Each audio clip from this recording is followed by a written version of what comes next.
ॐ अज्ञानतिमिरान्धस्य ज्ञानञ्जनशलाकया चक्षुरुन्मीलितं येन तस्मै श्रीगुरुवे नमः। हरे कृष्ण। भगवद गीता अध्याय 3 और श्लोक संख्या 7। यस्त्विन्द्रियाणि मनसा नियम्यारभते अर्जुन कर्मेन्द्रियः कर्मयोगमसक्तः सः विशिष्यते। दूसरी ओर यदि कोई निष्ठावान व्यक्ति अपने मन के द्वारा कर्मेंद्रियों को वश में करने का प्रयत्न करता है और बिना किसी आसक्ति के कर्मयोग यानी कि कृष्ण भावनामृत में कर्म प्रारंभ करता है तो वह अति उत्कृष्ट है, सुपीरियर है।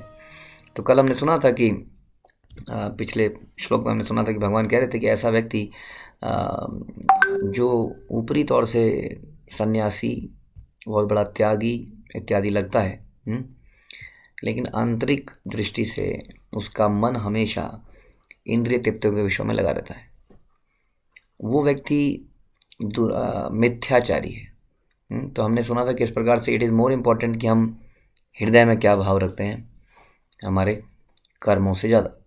तो इसी को जारी रखते हुए भगवान बोल रहे हैं कि इस प्रकार से अब दूसरा व्यक्ति क्या करता है, दूसरा व्यक्ति अपने मन के द्वारा कर्म इंद्रियों को वश में करने यानी कि वो मन को प्यूरीफाई करने का प्रयास करता है। It is very important. हाँ, ये जो दिव्य गुण है हम सुनते हैं, एक वैष्णव के अंदर 26 क्वालिटीज़ होती हैं, हम उन क्वालिटीज़ के बारे में चिंतन करते हैं।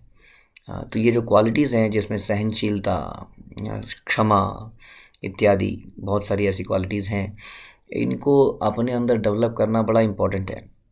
हमें इस बारे में गहन चिंतन करना पड़ेगा। मुझे लगता है जब हम किसी के प्रति क्रोधित हो जाते हैं, हमें नोट करना चाहिए आज हम फेल हुए, क्योंकि इट वाज वेरी इंपॉर्टेंट कि हम क्षमा करें और हम टॉलरेट करें, हम उसको सहन कर पाएँ।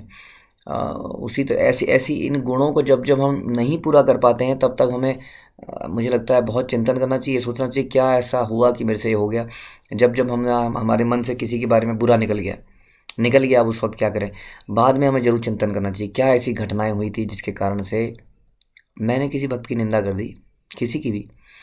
तो यानी कि हमें बहुत मेहनत करनी पड़ेगी इन दिव्य गुणों को अर्जित करने के लिए। यही भगवान यहाँ पे कह रहे हैं कि जो अपने मन से कर्मेंद्रियों को वश में करने का प्रयत्न करता है। क्यों? क्योंकि हमने सुना था कि इस देह के अंदर सबसे नीचे के लेवल पे ये ग्रॉस बॉडी आती है, स्थूल शरीर। इस स्थूल शरीर के ऊपर होती हैं इसकी इंद्रियाँ, कर्मेंद्रियाँ और ज्ञानेंद्रियाँ। इंद्रियों के पीछे होता है मन।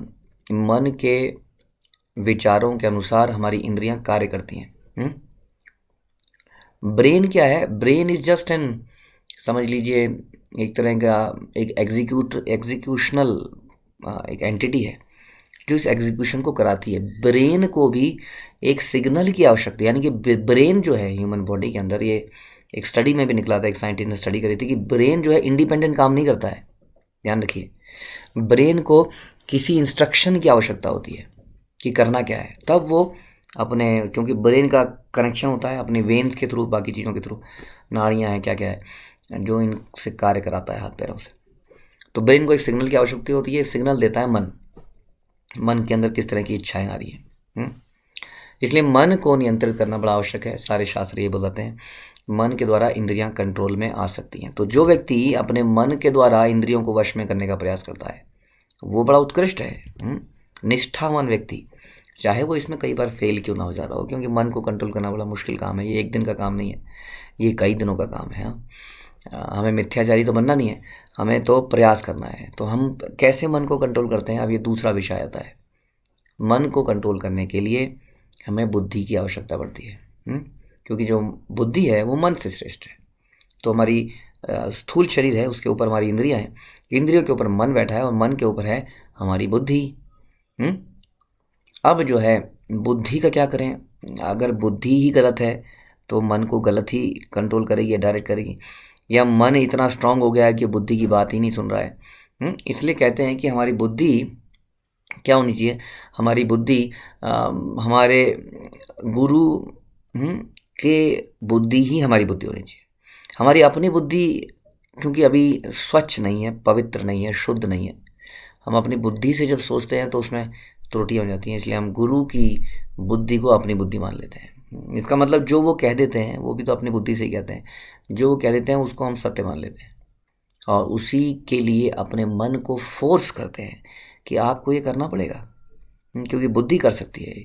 बुद्धि के अंदर डिटर्मिनेशन एंड डिस्क्रिमिनेशन, ये जो हमारे अंदर डिटर्मिनेशन है ये बुद्धि का रोल है। इट इज़ रोल ऑफ बुद्धि, क्योंकि मन के अंदर डिटर्मिनेशन डिफरेंट तरीके का है। वो तो ये feeling, thinking, feeling and willing, ये 3 कार्य मन करता है।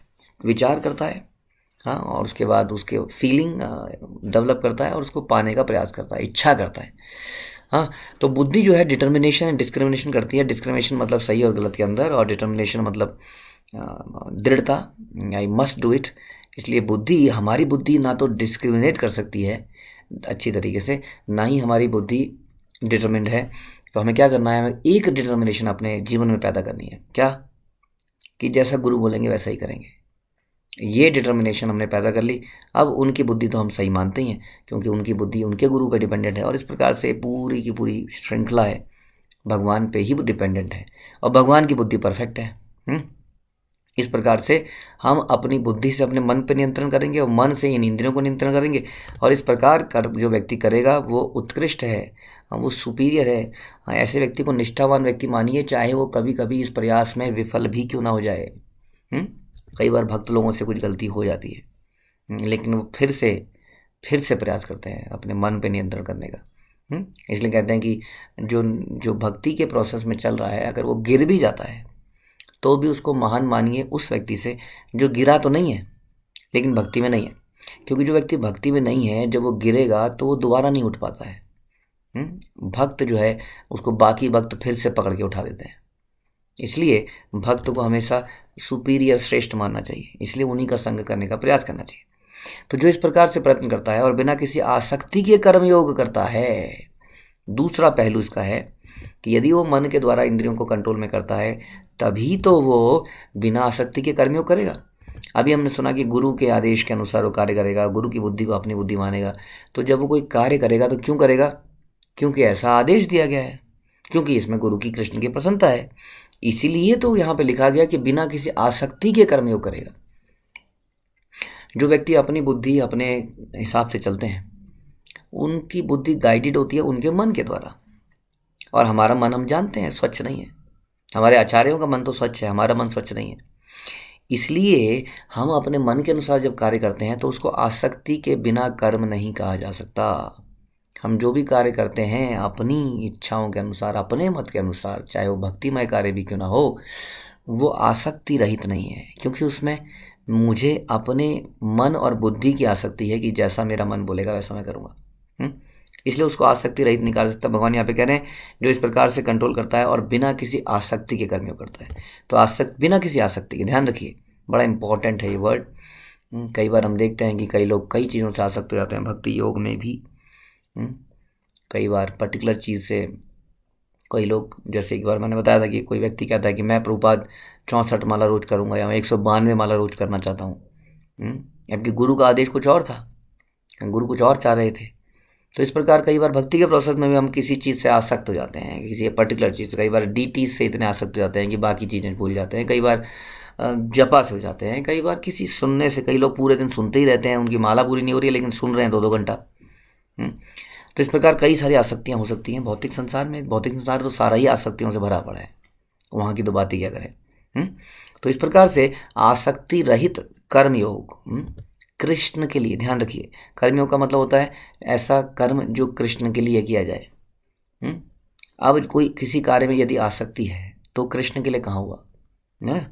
शुद्ध भक्ति नहीं हुई। माना कि उस प्रयास में आगे बढ़ रहे हैं व्यक्ति, लेकिन शुद्ध भक्ति कब मानी जाएगी? जब बिना किसी आसक्ति के फिर से हम बता रहे हैं, हमने क्या बताया, जब हम गुरु और कृष्ण की प्रसन्नता के लिए, गुरु की बोला जाए, कृष्ण की प्रसन्नता में तो फिर भी कन्फ्यूजन हो जाएगी कि हाँ ये कृष्ण की प्रसन्नता के लिए तो कर रहा हूँ।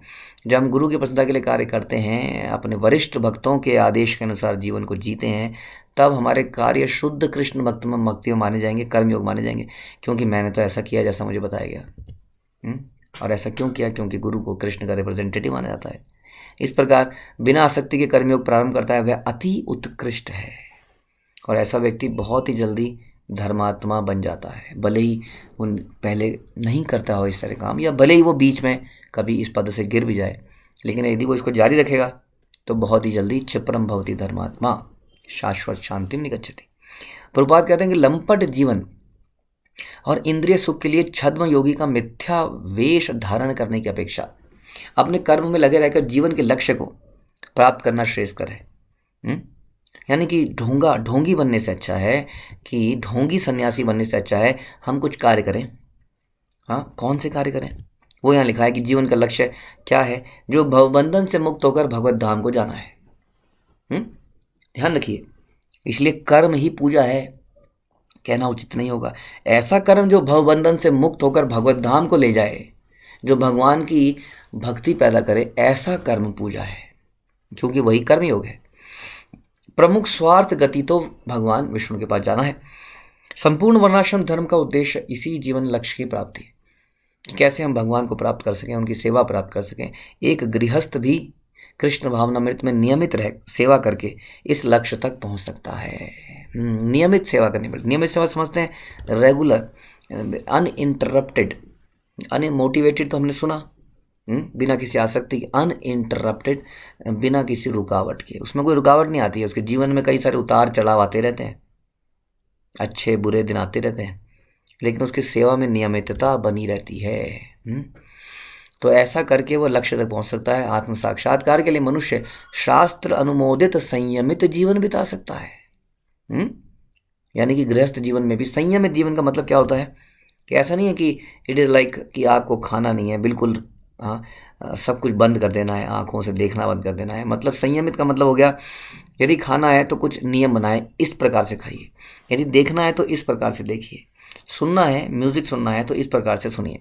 तो इस प्रकार से संयमित रूप से इन इंद्रियों को शुद्ध कीजिए, तो अनासक्त भाव से अपना कार्य करता रह सकता है और इस प्रकार प्रगति कर सकता है। क्योंकि हमने सुना था कि बिना कार्य करे वो रह नहीं पाएगा, कुछ ना कुछ तो कार्य तो करेगा। इस प्रकार हमें जानना पड़ेगा कि सही क्या है, गलत क्या है, कौन सा काम करना है, कौन सा नहीं करना है। ये हम सुनेंगे गुरु के माध्यम से, क्योंकि उनकी बुद्धि शुद्ध है, ऐसा हमने सुना। उसके अनुसार हम इंद्रियों को उन्हीं कामों में लगाएंगे जैसा वो बोलेंगे।